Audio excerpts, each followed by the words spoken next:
Hello, everyone. Very excited to see so many of you joining us here online. For those of you who don't know, I am not Ruth Jones, as much as I would love to be. I am her colleague, John Griffin, for any of you I have not met. I am with her in the alumni engagement teams here at the Minds Foundation.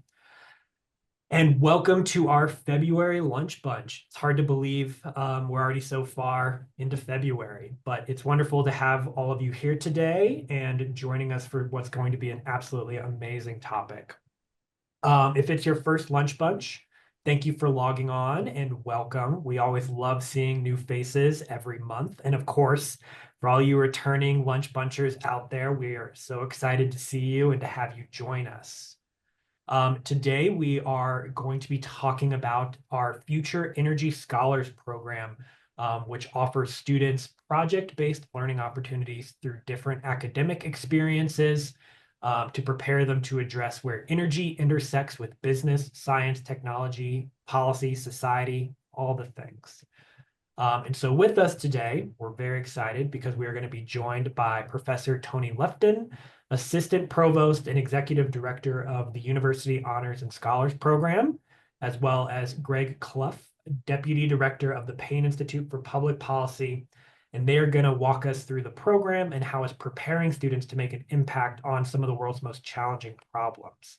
What's also very exciting is that Tony and Greg have brought two of their scholars with them today, and you're going to hear from them. So we are joined today by Ella and Bryn. Both have very challenging last names, so I'm not going to try it. I am a coward that way. So they will do a better job. So before we get started on this wonderful session, just a reminder that if you have any questions, please feel free to use them in the chat. I will be monitoring the chat and will ask questions as they come up. Also, the people, Tony and all of our presenters are welcome to take any questions at the end. So whatever works best for you. All of our Lunch Bunch programs are recorded and can be accessed on our Lunch Bunch page of the alumni website at weare.minds.edu. So if you've missed a session, you want to listen to one again, you want to share it or talk about it, please feel free to go back into that archive. We have great programs going all the way back to 2020. And as always, if you have any future ideas or suggestions for topics or speakers that you want to hear about, please let us know. Email Ruth, email me, any of us. We would love to make that happen for you. So with all of that said, I would like to welcome Professor Tony Lifton to the screen, to center stage and to talk to you all. And I'm going to go ahead and share their presentation. So Tony, give me a second and you're off to the races. You got it. Thanks everybody for sharing your lunch with us today.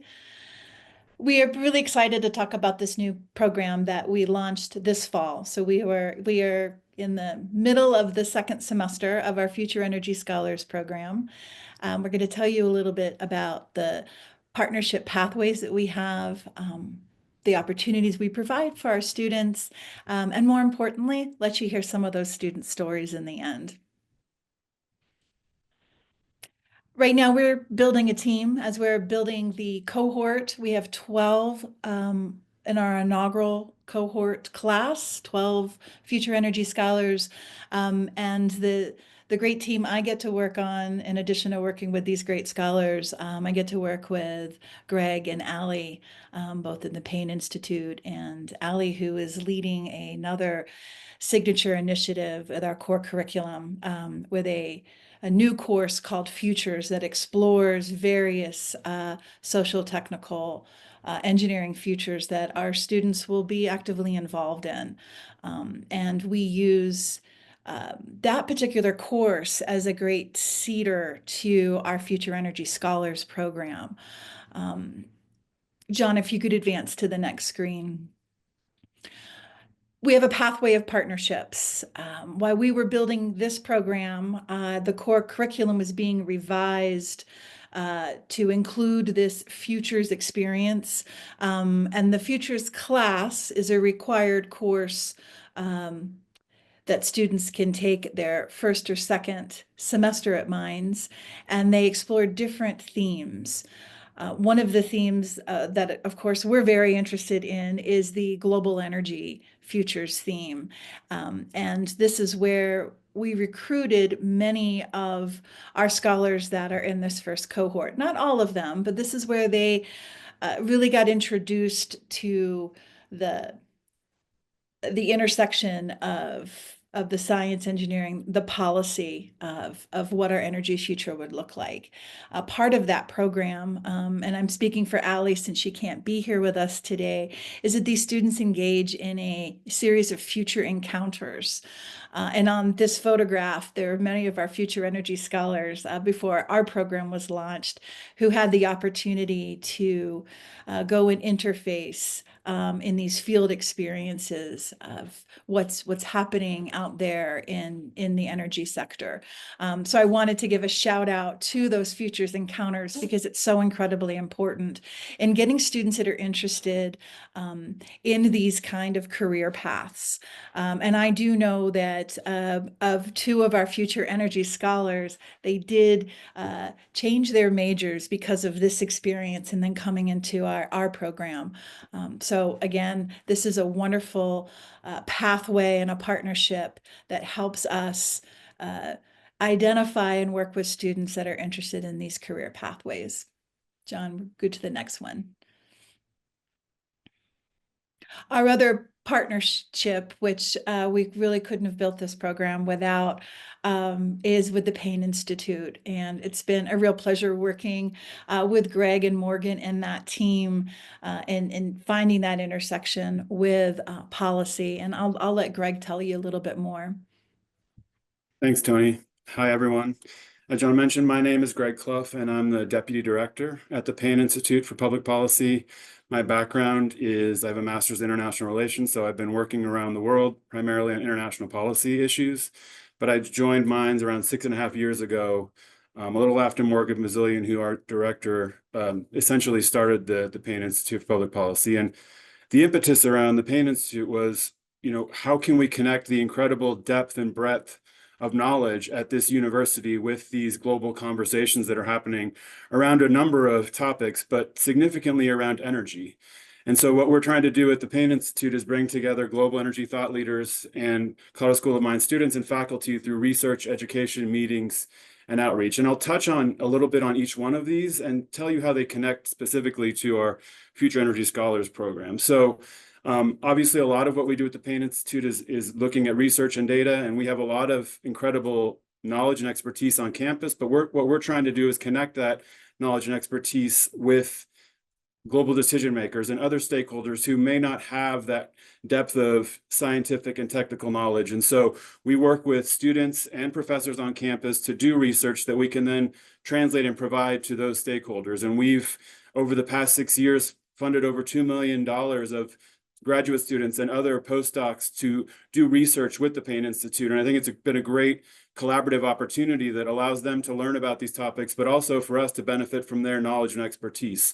And so in the context of that, we're also bringing in those future energy scholars into this research process, and they're benefiting from learning about not only more about their particular major, but also more broadly around energy topics, like as Tony mentioned, around policy or communities and other, to get a deeper, broader knowledge of certain areas. And then the other piece that we focus on at the Payne Institute is education.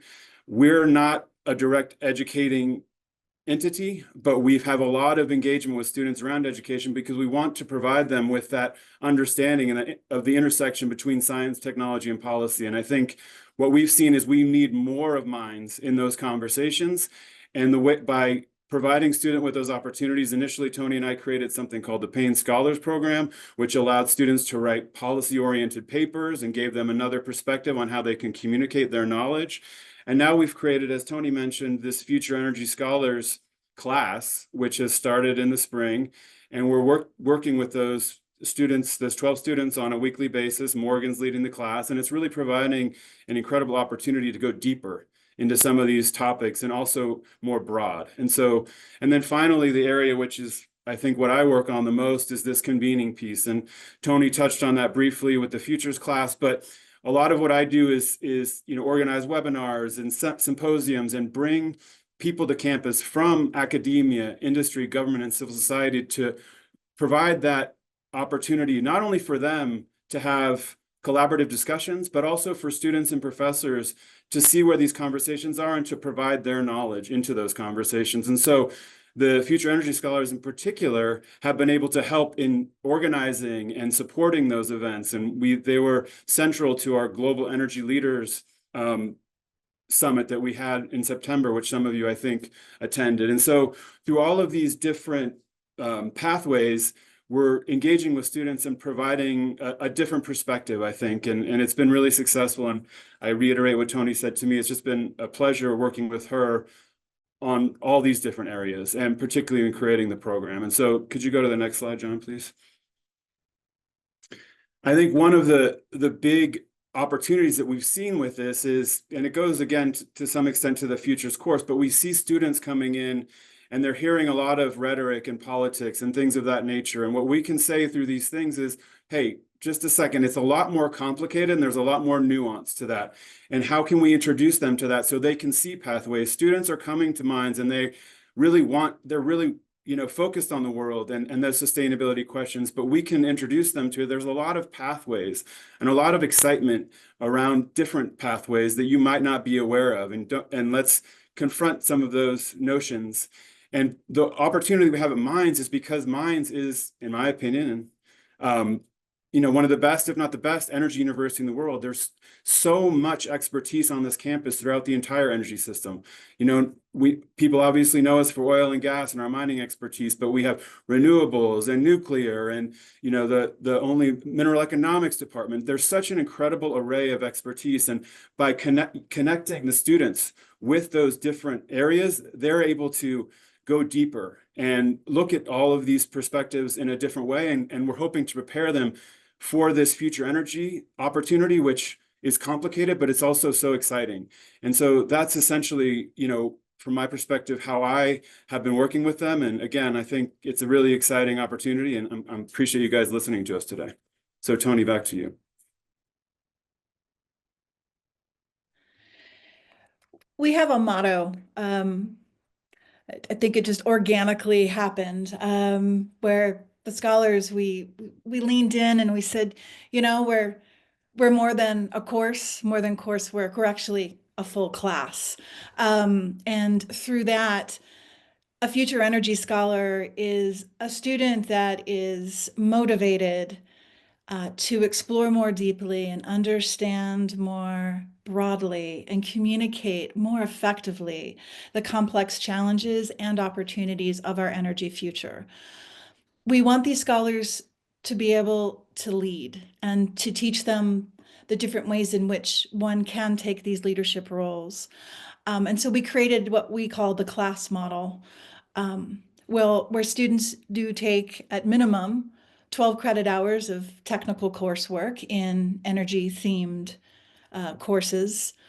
They also take classes and do seminars with us that looks at that intersection of engineering, science, and policy, and understand the various stakeholders and perspectives when we are talking about what our energy future looks like. And there's not a simple solution. And that's what we want to help our students to understand, and to be able to, through their coursework and then taking leadership roles, such as leading panels and conferences. We have a vertical mentor network set up where this first cohort is going to mentor in the next cohort that begins next year. The leadership opportunities as well to plan events. We have one of our scholars is leading a new podcast program where we're going to have an energy podcast, and our students will be taking the lead on that.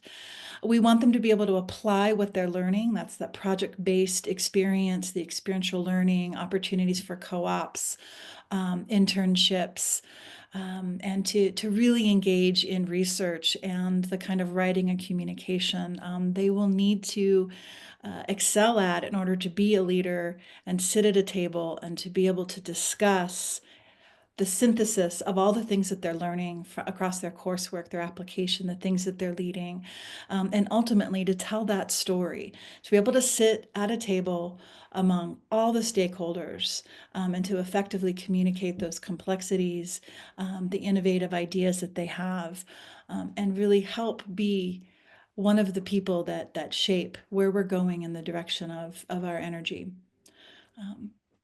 John, you can go to the next slide. We have created this as a Minds Plus pathway of distinction. Isn't set up quite like a minor, because we want that project-based learning, we want that experiential learning, we want the internships and the co-ops, their ability to lead, and to shape the kind of conferences and events and panels that we can host here at Minds, as well as send them out both nationally and internationally to engage in that way. So the Minds Plus pathway of distinction allows for that, where it balances the coursework with the application and the ability for these students to learn those leadership skills. We launched this program with 12 amazing undergraduate students.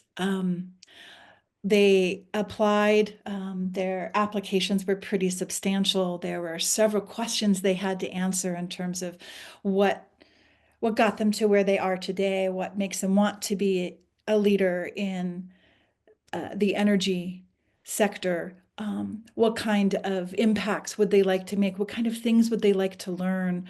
And so we wanted to know a little bit about their past, their present, and their future, and wanted to see them envision themselves as leaders in that space. It was actually probably the best round of applications I've ever read, and I've been reading lots of applications in the academic world for the last 30 years, so that was just an absolute joy. They were blind reviewed, and even though we launched this program pretty quickly, we wanted to get the pilot off the ground. There was a very short window for the application, and we had 57 applicants to seat our first cohort of 12 students. We do support students in this program to become the kind of leaders we've been talking about. And in order to do that, we fund their energy research. We fund their projects. They got involved in an InnovateX challenge. We want to see more of that happening. We want to help support their experiential education, getting them out there and engaging, involved in co-ops and internships opportunities. And we want to support our students to be able to travel in order to present as well as convene at some of these really important conferences where they can learn from today's experts. That helps broaden their perspectives, and again, will help them when they're sitting at that table one day, leading their own companies, their own startups, and their own innovative ideas on larger collaborative teams. John, you can go to the next one.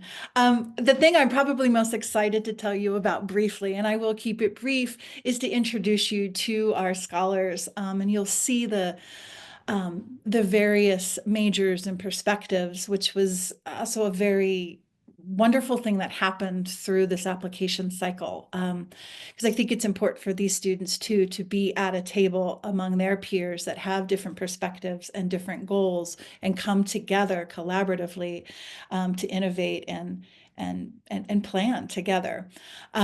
So I'll tell you a little bit briefly about each one of these scholars. Abdullah is a sophomore. He's a petroleum engineering student.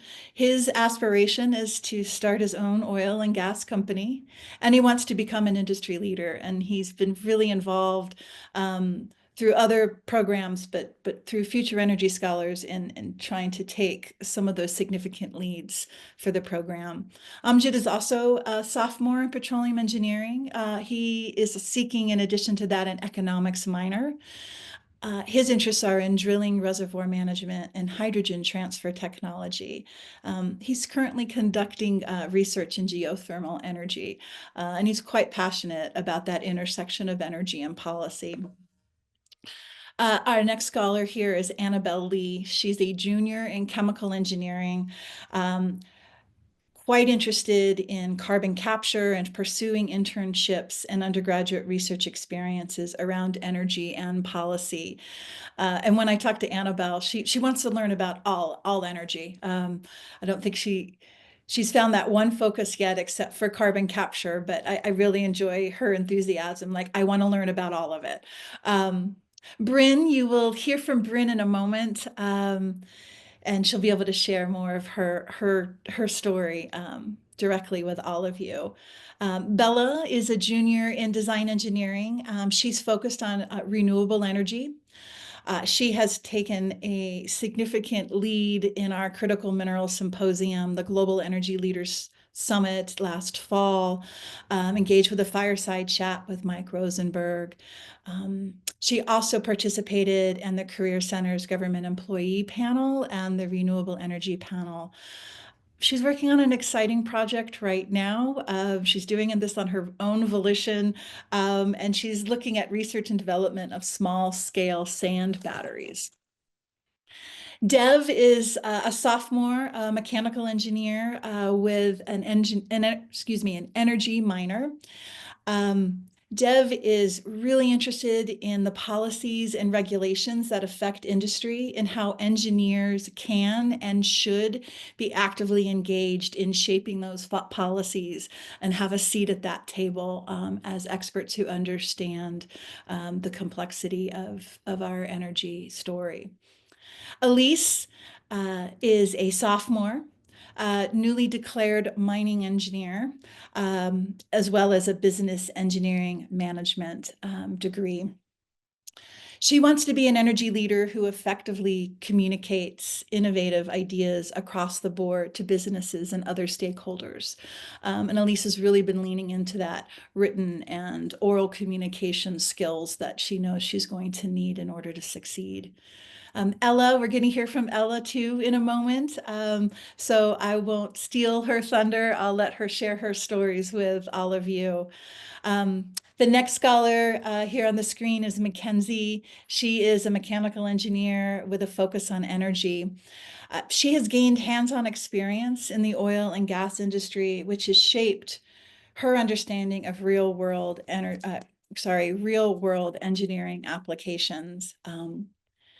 She's told me through the Future Energy Scholars Program that she really has gained a deeper understanding of the energy sector's complexities, including the challenges of transitioning to low carbon energy systems. She's interested in how that energy sector intersects with policy, economics, and global development. And Mackenzie is actually our future energy scholar who is taking the lead on launching the first cohort project, which will be an energy podcast here at Mines. Noah is quite passionate as a sophomore in mechanical engineering. He's quite passionate in learning from experts across the energy sector in order to gain broader and well-informed perspectives on how the future of energy will evolve and the need for collaborative interdisciplinary efforts to shape that future. Sydney is a junior in mining engineering. Her focus is on mine sustainability and energy futures in the scope of critical minerals.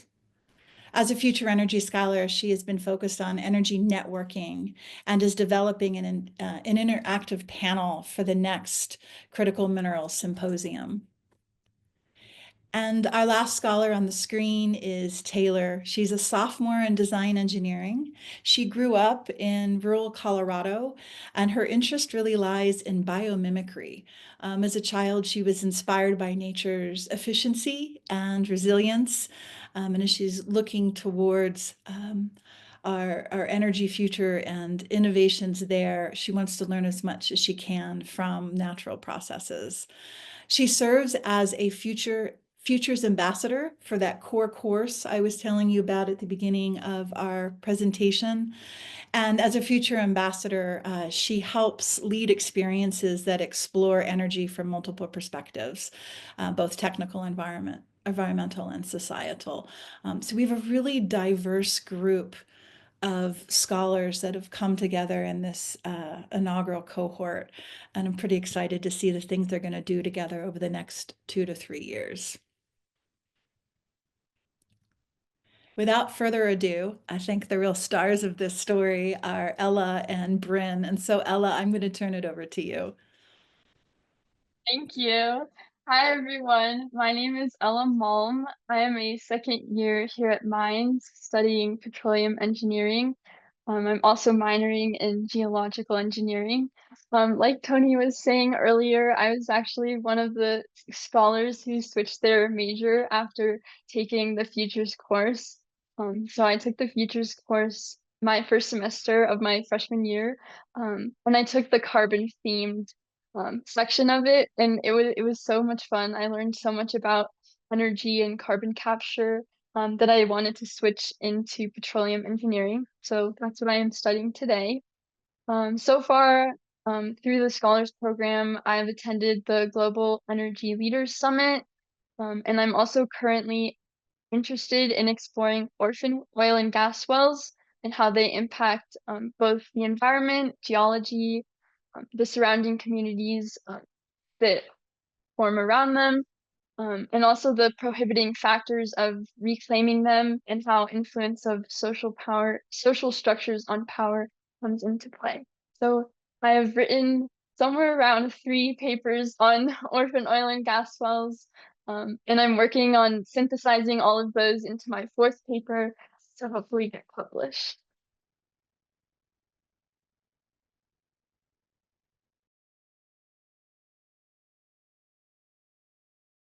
All right. Hi, everybody. My name is Bryn Shearer, and I am a sophomore in mechanical engineering with a minor in aerospace engineering. And I'm thrilled to be part of the Future Energy Scholars Program, through which I am looking into where the future of the aerospace industry meets with the future of energy. As we all know, the future of energy will be heavily involved in like everything on the planet. And so I'm really passionate about aerospace, and I know that we'll have to shift infrastructure and methods of how we do things in the aerospace industry so that they better align with the future of energy. And I want to be part of that. I think that that is super interesting and very neat.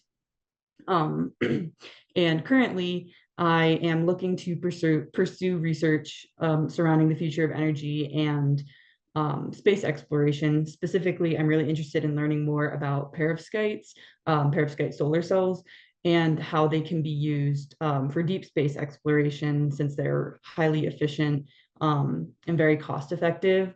And so through the class that we've started this semester, we're going to be writing a paper, and so through that paper we're going to be writing, I'm going to be deep diving more into perovskites and all of the technical things that make them unique and interesting, and then I'm hoping to be able to do some research in the fall semester. So that's me. Thank you. Thank you, Bryn, and thank you, Ella.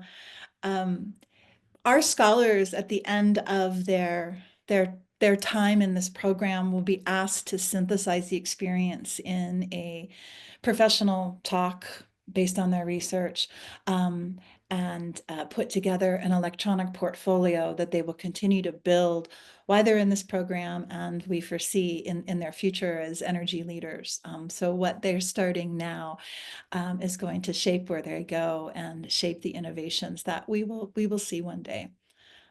So I'm excited to hear any questions, comments. John, I'll let you navigate us through that. And again, just thank you to everybody for being interested in this today and joining us for lunch. It's lovely to see so many people on this screen.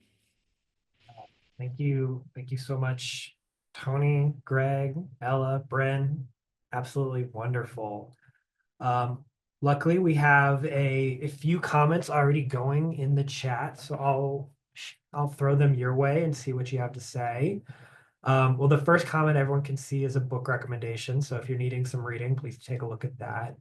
And then Lewis would like to know more about where in the program have you seen or anticipate seeing foci within the next 2 years, especially around like nuclear, especially modular, and AI. Any thoughts on that? Yes, we have in the Global Energy Leadership and Policy course this semester that is just for a seminar for these scholars. We are bringing in guest speakers and experts, and we will have a unit on nuclear. One of our scholars is also very interested. One of our mechanical engineering students is very interested in the future of nuclear. So there will certainly be a place for that content and that contextualization, as well as opportunities for conferences and students to engage. I don't think we can get away from AI in any of these conversations. And, we will try to harness the expertise that is there. That's one of the things we find really important is we set up this seminar. It runs much like a graduate seminar, and students are engaged in discourse with our guest speakers, visitors. There's also a wealth of information connected through the Payne Institute, the library of readings and podcasts, and so students are already engaging in that. Greg, do you have anything you might want to add? No, I would just say that, that's one of the opportunities that we have for engagement with our alumni who understand particular issues or have passions around certain things. I think we're trying to utilize all the resources that we can to give the students the broad picture. And so if you, are interested yourself, or if you have other stakeholders and, you want to bring someone to campus, all of those things allow our students to get more understanding and visibility around these issues. And that's the opportunity that we see is the more that they can see the complexity and excitement around this, all of the above future, the better prepared they're going to be those leaders.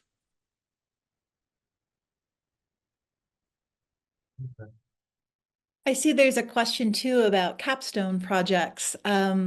As all of our students at Mines fulfill some sort of a capstone project within their majors, I do foresee an opportunity for our future energy scholars to work collaboratively on a capstone project. Or finding those pathways within their major where they're contextualizing what they're learning from their role as future energy scholars in that really big project everybody gets to do at the end of their time at Mines. So definitely want to explore those opportunities and make sure that, we're helping our students to meet the requirements within their major while also excelling as a future energy scholar. So that there's really, I think, great opportunities ahead of us for that. And most of our students right now are sophomores. So there's time to plan and create more partnerships too with our academic units, other faculty on campus, and our national labs and whatnot.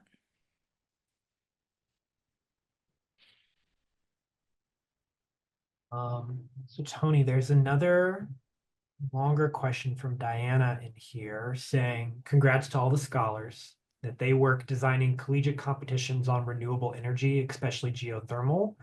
And they're curious to know what is important for students when competing, for example, mentoring support, monetary prizes, internships, industry connections, all of those things.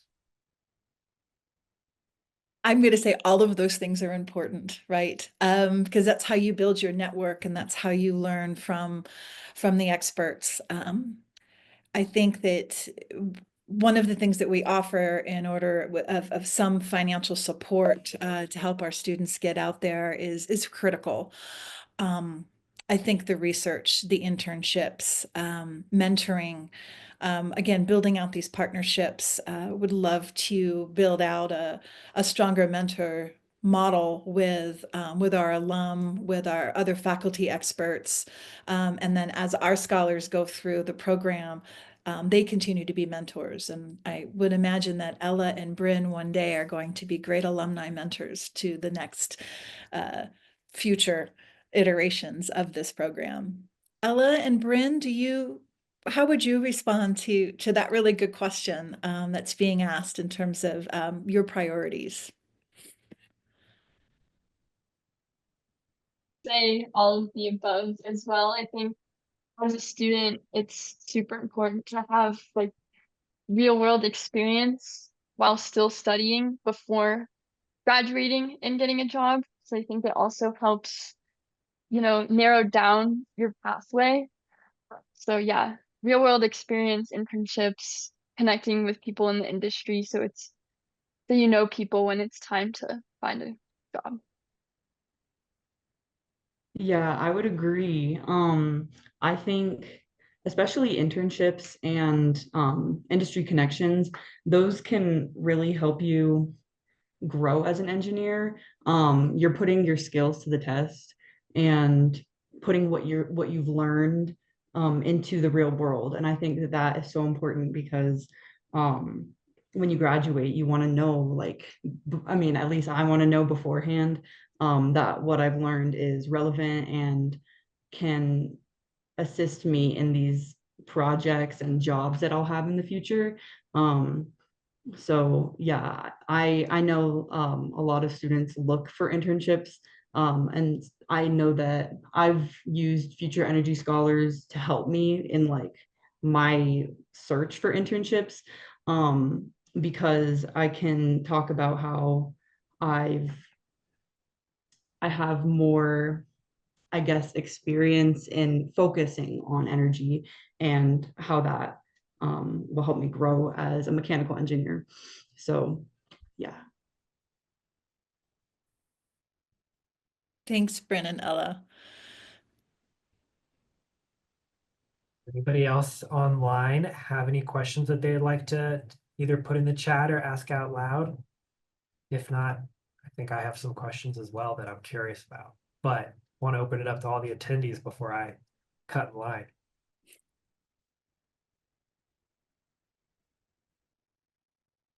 Okay.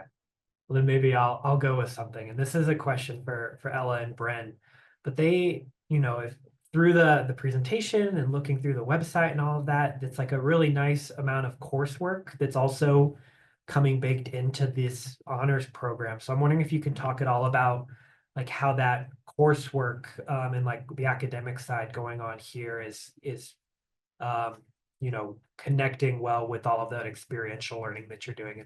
Is it feeling like it's connecting well, or how is that Minds education preparing you for it?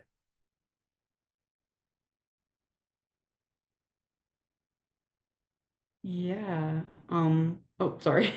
um, I'll go. So, yes, so through the coursework, specifically this semester, as Tony had mentioned, all 12 of us, or I guess 11 of us, because one of the students couldn't make the time work, but that's okay. We are all coming together to talk about different facets of energy that we maybe wouldn't have thought about before. So we talked about critical minerals. We talked about like the history of carbon, like the whole history of that. That was pretty neat. And then a bunch of these other things. We have speakers come in and talk to us about.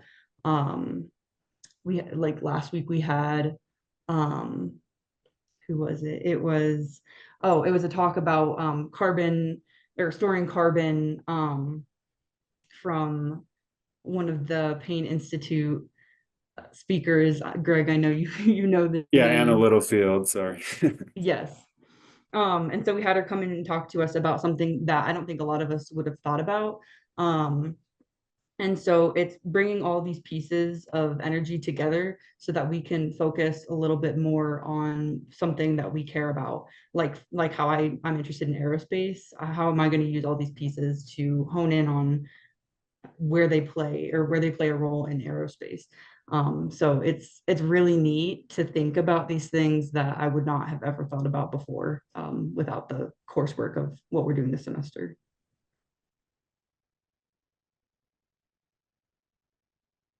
With all of that, I also think it's really interesting to kind of see like the policy side of it. Because when I think about energy, I just think about, solar, wind, geothermal, just like the basic categories. But I've never really seen it from the perspective of policy and integrating that into the category. So that's been really, really interesting to learn about. Thank you both. John, I'm going to play teacher here because I can't help myself. Ella and Bryn, as you're connecting what we're doing this semester, we had a series of I was calling them salons in the fall where we were meeting in the afternoons to connect. It wasn't with a formal coursework. But now that we have the global energy policy and leadership class that Morgan is leading with these guest speakers, are you finding connections with what we're doing with our cohort and your technical courses? So Ella, you are a petroleum engineering student, and Bryn, a mechanical engineering student. Are you starting to see synthesis? Because it's also would be good feedback and something that we should know and improve upon, if not.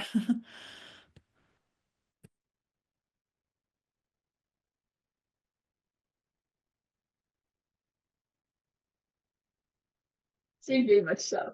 It's honestly like rewarding to see like like all the policy and stuff I've learned through the futures course or the course we're in now and integrate that into my technical courses. Because I don't think I would have really seen it otherwise. Yeah, I would say um right now, like as a sophomore, I'm just getting into, or I guess last semester I was just getting into the mechanical engineering courses. And so I think it's opening up my view of what I can do as a mechanical engineer. I think as I get further in my coursework, then I'll see more synthesis. But if anything, it's just opening my eyes to the other parts of engineering that I'm not thinking of.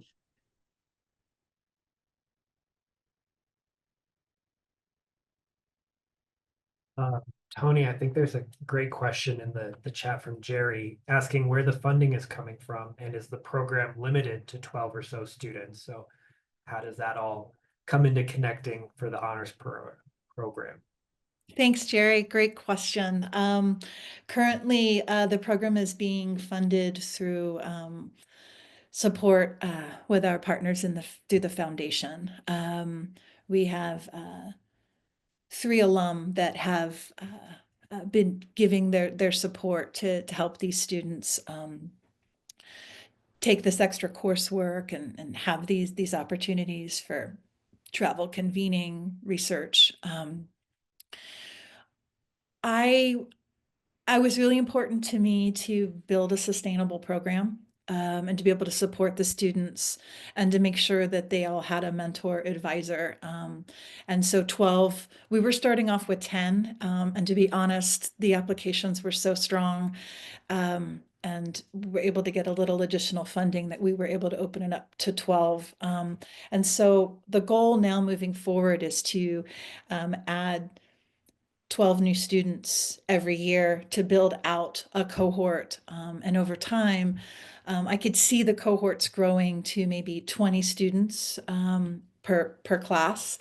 But right now, in order to make this sustainable and to offer the kind of opportunities that we've discussed, 12 seem to be the magic number right now, and also what we could financially support. And again, that one-on-one mentorship is really important. I have 4 advisees, Greg has 4 advisees, Ali has 4 advisees. Hopefully we're going to build out more partnership with faculty across campus where they could become advisors, potentially even alum who would like to become advisors. And so that would be a way we could grow the program. But that was, Jerry, why we kind of honed in how we did. And we support these students through their sophomore, junior, and senior year. So it's a sustained and then kind of a systems-wide program where they build upon it every year. So I hope that answered. Great.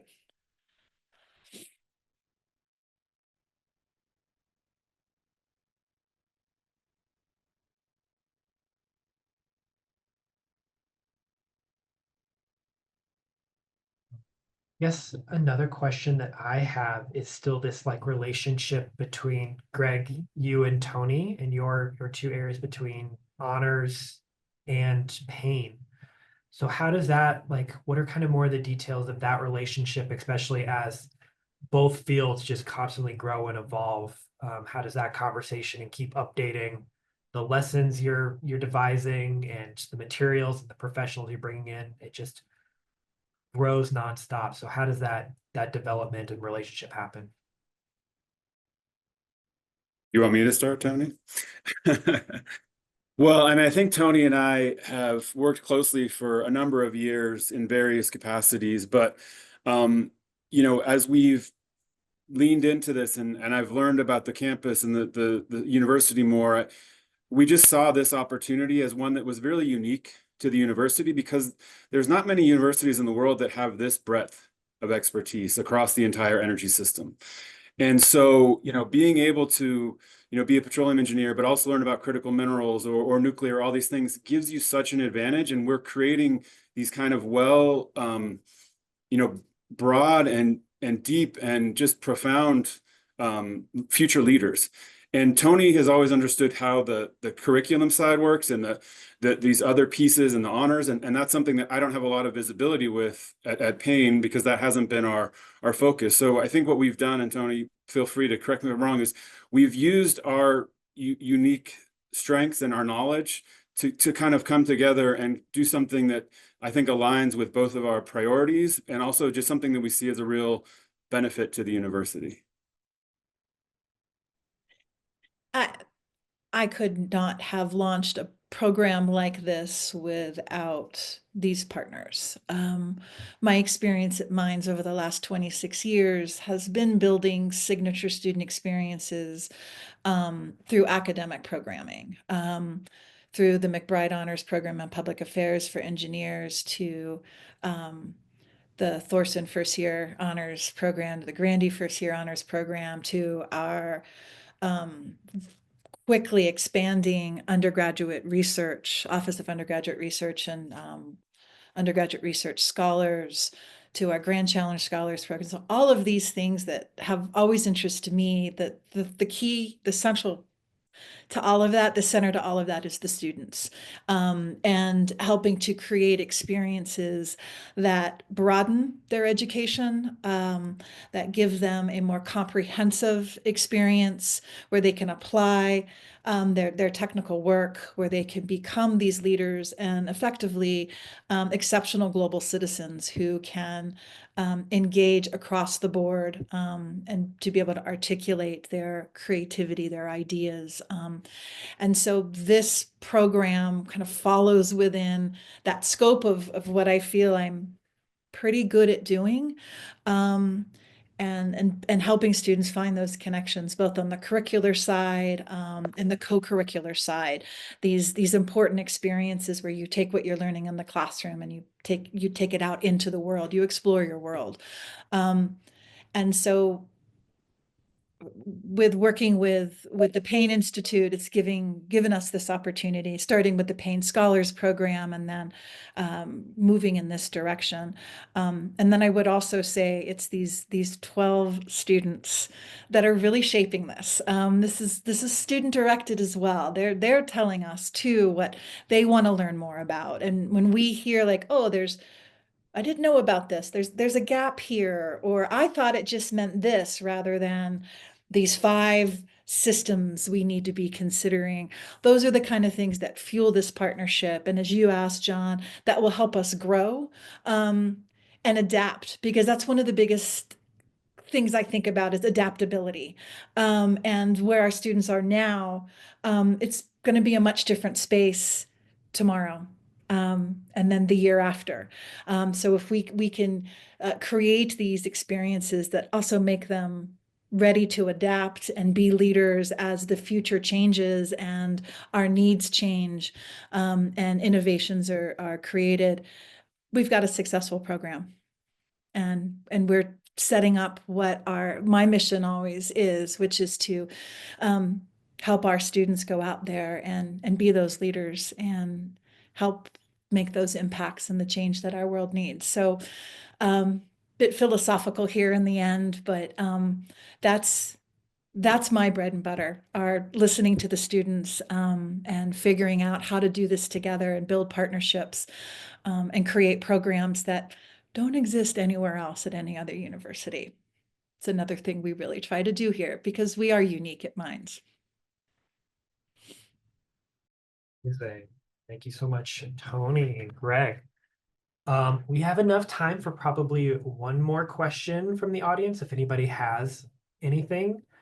If not, I also have what I think is a great final question, but going once, going twice. All right. So I think I always like to close out with what people are most excited about. And it seems like there's a lot of really cool things on the horizon that's different amongst all four of you, whether it's like another fourth paper coming out, which is amazing, Ella, or possibly travel, a co-op, an internship, or an upcoming class. So just wondering if you four would close out by letting us know like what's on your horizon that you're most pumped about through this program, because it seems like there's really distinctive opportunities coming your way. Maybe start with one of the students, see where you're at. I'm really excited about the research. I know that's definitely something I'll be getting into or looking into more this semester and getting into in the fall semester, whether that's through the school or not. I know that I'll be getting into research, so I'm really excited about that. I'm super excited to hopefully publish in the next year or so, and also travel to a conference internationally.